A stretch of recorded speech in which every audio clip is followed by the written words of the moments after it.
The notification pinged on my phone at 2:47 a.m., a sharp chirp slicing through the silence of our bedroom.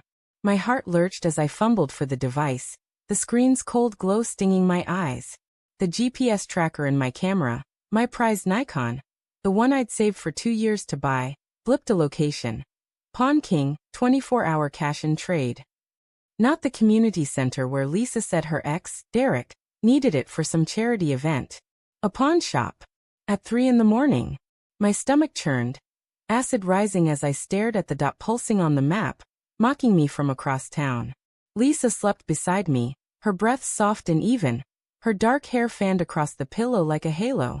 I wanted to shake her awake, demand answers, but my limbs felt leaden, pinned by a dread I couldn't name. Was it betrayal? Stupidity? Or just my paranoia rearing up again? I lay there, the phone's light casting shadows on the ceiling, my mind spiraling through every moment that led to this. It started 3 weeks ago, when Lisa mentioned Derek's call. He's organizing a fundraiser, she'd said, stirring pasta in our cramped kitchen. The air thick with garlic and tomato. Needs a good camera for photos. I told him about your Nikon. Her tone was casual, but her eyes flicked away, lingering on the stove a second too long. I'd brushed it off. Lisa was always helping people, even her ex. She was generous like that, wasn't she? But the unease had settled in. A faint hum in my chest I couldn't shake. Now, staring at the GPS, that hum roared into a scream. I slipped out of bed, the hardwood cold against my bare feet, and padded to the living room. The camera bag wasn't in its usual spot by the bookshelf. My pulse quickened as I checked the closet, the hallway, even the damn laundry room. Gone. I sank onto the couch, the leather creaking under my weight, and opened the GPS app again. The dot hadn't moved. Pawn King. I pictured Derek's smug grin, his too perfect hair, handing my camera over a grimy counter for a wad of cash. But why? And why had Lisa agreed to it? I wanted to believe there was an explanation. Maybe the event was at a venue near the pawn shop. Maybe Derek had stopped there for, what? To pawn something else? My mind scrambled for excuses, each one flimsier than the last. Lisa wouldn't lie to me. We'd been married 5 years, built a life in this tiny apartment with its chipped paint and noisy radiator. She was my anchor, the one who laughed at my bad puns, who left sticky notes with hearts on my laptop. But the dot on the map didn't lie. Something was wrong. I drove across town, the city a blur of neon signs and empty streets. The pawn shop's fluorescent lights buzzed like a dying insect, casting a sickly glow over the parking lot. My camera sat in a locked glass case near the register, its lens glinting under the harsh light. I felt like I'd been punched. The clerk, a guy with a greasy ponytail, shrugged when I asked about it. Some dude brought it in a couple hours ago. Paid cash, no questions. I wanted to smash the case, grab my camera, and run, but I just stood there, numb, the weight of betrayal sinking deeper. Back home, I didn't wake Lisa. I couldn't. Not yet. I sat at the kitchen table, the scent of last night's dinner still lingering, and replayed every conversation, every glance, every moment I might have missed. There was the time Derek called her late, just to catch up, and she'd laughed it off, saying he was lonely since his breakup. Or the way she'd been vague about her evenings out, claiming work stuff, or girls' night. I'd trusted her. God, I'd trusted her. When she woke at 7, the sunlight streaming through the blinds, she found me at the table, my phone open to the GPS app.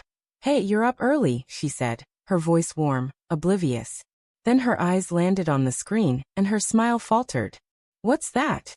Where's my camera, Lisa? My voice was low, steady, but it trembled with the effort to stay calm. She froze, her hand halfway to the coffee pot. It's with Derek. For the event. Then why's it at a pawn shop? I turned the phone toward her, the map glaring between us. Her face crumpled, but only for a second before she straightened, her jaw tight. I don't know, Tom. Maybe he needed money for the fundraiser. Maybe. Stop. I stood, the chair scraping against the floor. Don't lie to me. Not now. The air between us thickened, heavy with unspoken truths. She sank into a chair, her hands twisting in her lap. I didn't mean for this to happen, she whispered, her voice breaking. Derek. He's been struggling. He asked for help, said he'd borrow the camera, sell it, and pay us back. I thought I could fix it before you noticed. I stared at her, my chest tight with disbelief. You let him pawn my camera? For what? To bail him out? Why didn't you tell me? Because I knew you'd say no. Her voice rose, sharp with desperation. You hate him, Tom. You've always hated him. But he's not a bad guy, he's just lost. Lost. I laughed, bitter and hollow.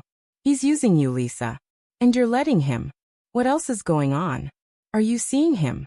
Her silence was louder than any answer. Her eyes, wide and glassy, darted to the floor. My heart sank, a cold, heavy stone in my chest. Lisa, I said, softer now, pleading. Tell me the truth. I'm not sleeping with him, she said finally, her voice barely audible. But we've been talking. A lot. He gets me, Tom. Things with us haven't been right for a while, and he... Stop. I couldn't hear it. Not yet.